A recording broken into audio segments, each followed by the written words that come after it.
নমস্কার, আমার চ্যানেলে আপনাদের স্বাগত। আমি মিসেস কুমকুম ব্যানার্জি। আপনারা তো জানেনই আমি ডায়ালিসিস পেশেন্ট। তো এই গত সপ্তাহে আমার কি হয়েছে, ডায়ালিসিস হতে হতে হঠাৎ খুব ব্রিদিং প্রবলেম শুরু হয়ে গেছিলো, শ্বাসকষ্ট। আর তার সাথে সাথে প্রচণ্ড সোয়েটিং, প্রচণ্ড ঘাম।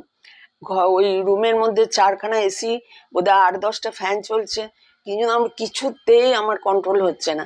তখন আমাকে ওরা একটা তো গ্যাসের ইঞ্জেকশন দেয়, তারপরে পেন কিলারের ইঞ্জেকশন দেওয়া হয়, তারপরে যখন তাও কমছে না, খুব ঘাম হচ্ছে, তো আর প্রচণ্ড যন্ত্রণা বুকে, তখন কি করে ওরা আমাকে অক্সিজেন দিতে শুরু করে। অক্সিজেন প্রায় আধা ঘন্টা অক্সিজেন দিতে দিতে আমার আবার নর্মাল হয়। নর্মাল হওয়ার পরে এদিকে তো জল বের করা মেশিনে বন্ধ করে দেয়, কেননা মেশিনটাতে চললে তখন আরও কষ্ট, শ্বাসকষ্ট বেশি হবে, ওটা বন্ধ করে দেয়। তারপরে আধা ঘন্টা যখন আমি অক্সিজেন নিই তখন আমি একটু নর্মাল হই, কিন্তু নর্মাল হওয়ার পরেও অক্সিজেনটা খুলে দেয়। আর সেদিন কি হয় আমার, যে 1 ঘন্টা আগেই আর ওরা আমাকে ডায়ালিসিস দিতে পারে না, কেননা আমার ঘাম কিছুতেই বন্ধ হচ্ছিল না, আর বুকে ব্যথাটাও ছিল। তখন আমাকে আর সেদিন 1 ঘন্টা আগে ডায়ালিসিসটা খুলে দেওয়া হয়।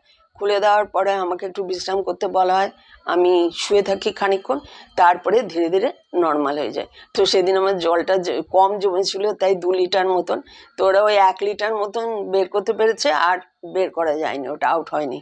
ওই জল নিয়ে পরে আবার একদিন বাদে গিয়ে আমাকে ডায়ালিসিস করাতে হয়েছে। তো দেখবেন ডায়ালিসিস সময় অনেক সময়ই হয়, এটা স্পেশালি গ্যাসের জন্য হতে পারে, বা অন্যান্য হয়তো ড্রাই হয়ে গেছে শরীরটা তাই জন্যও হতে পারে, অনেক রকমের কারণ থাকে। যাই হোক, সেদিন সুস্থ হয়ে বাড়ি আসতে পেরেছিলাম। আজ এই পর্যন্ত রাখছি। আপনারা সাবধানে থাকবেন, ভালো থাকবেন, রেগুলার ডায়ালিসিস নেবেন, ডায়ালিসিস মিস করবেন না। হ্যাঁ, আমার চ্যানেল দেখার জন্য ধন্যবাদ।